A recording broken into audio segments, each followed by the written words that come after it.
কুসুমের প্রতি ভালোবাসার সামনে আর কাঁটা হয়ে দাঁড়াবে না কোলেস্টেরল। হ্যাঁ, সানডে হোক বা মানডে, এবার রোজ খেতে পারেন আন্ডে, একেবারে নিশ্চিন্তে।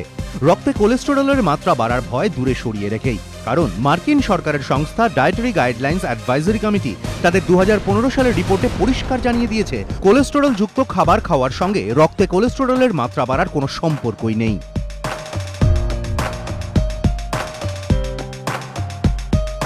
এতদিন ধরে একরকম ভাবে একটা ধারণা চলে এসছে, তো কাজেই এটা ওভারনাইট যে এটা খুব চেঞ্জ হয়ে যাবে সেটা আশা করা ভুল।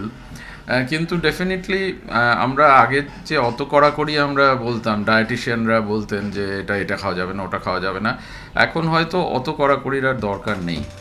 ডায়েটিশিয়ানরা বলছেন এই রিপোর্ট মানুষের খাবার টেবিলের চেহারাটাই বদলে দিতে পারে। কারণ এতদিন প্রচলিত ধারণাই ছিল বয়স 40 পেরিয়েছে, তাহলে ডিমের কুসুম, মাখন, চিজ খাওয়া কমাতে হবে, কারণ এসব খেলেই রক্তে বাড়বে কোলেস্টেরলের মাত্রা। তা থেকে তৈরি হতে পারে হৃদরোগের আশঙ্কা। এই ধারণার জন্ম ডায়েটারি গাইডলাইন্স অ্যাডভাইজারি কমিটির 2010 সালের রিপোর্ট থেকে, যেখানে বলা হয় প্রতিদিন 300 মিলিগ্রামের বেশি কোলেস্টেরল মানুষের শরীরে যাওয়া উচিত নয়। এরপরই বহু চিকিৎসক ডিম, মাখন, চিজ বা রেড মিট খেতে নিষেধ করে দেন। কিন্তু 2015 সালে ডায়েটারি গাইডলাইন্স অ্যাডভাইজারি কমিটি যে 572 পাতার রিপোর্ট দিয়েছে, তাতে স্পষ্টই স্বীকার করে নেওয়া হয়েছে যে তাদের একটা ভুল হয়েছিল। পরীক্ষা নিরীক্ষার ফল বলছে যে কোলেস্টেরল যুক্ত খাবার খাওয়ার সঙ্গে রক্তে কোলেস্টেরলের মাত্রা বাড়ার কোনো সম্পর্ক নেই। কোলেস্টেরল যুক্ত খাবার খেলে সেই কোলেস্টেরল আমাদের শরীরেই থেকে যায়, এমনটা ভাবারও কোনো কারণ নেই। আমাদের রক্তে থাকা কোলেস্টেরলের 85 থেকে 88% তৈরি হয় যকৃৎ থেকে। খাবার থেকে রক্তে মেশে মাত্র 12 থেকে 15% কোলেস্টেরল।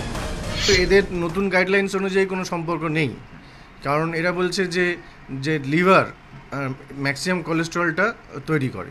সুতরাং আমরা যদি কোলেস্টেরল না খাই, মানে ফ্যাট না খাই, তাহলে লিভারকে আরও বেশি কাজ করতে হচ্ছে।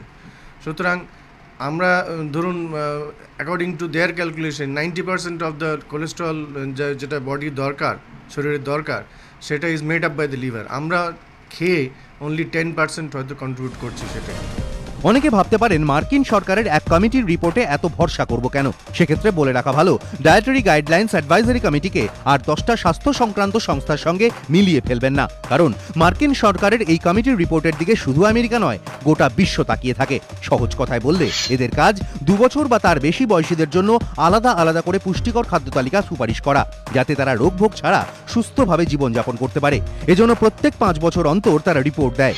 আমেরিকার বিভিন্ন স্বাস্থ্য সংক্রান্ত সংস্থা থেকে শুরু করে শিক্ষা প্রতিষ্ঠানগুলিও এই রিপোর্টের ওপর ভরসা করে। এমনকি মার্কিন যুক্তরাষ্ট্রের খাদ্য এবং পুষ্টি নীতি কি হবে, বিভিন্ন রোগ প্রতিরোধ অভিযান কিভাবে চালানো হবে, তাও ঠিক হয় এই রিপোর্টের ওপর ভিত্তি করেই। এহেন ডায়েটারি গাইডলাইন্স অ্যাডভাইজারি কমিটির রিপোর্টের পর অন্তত ডিম, মাখন বা চিজের দিকে আর চোখে তাকানোর কোনো কারণ নেই। ইচ্ছে করছে খেয়ে নিন। এবিপি আনন্দ।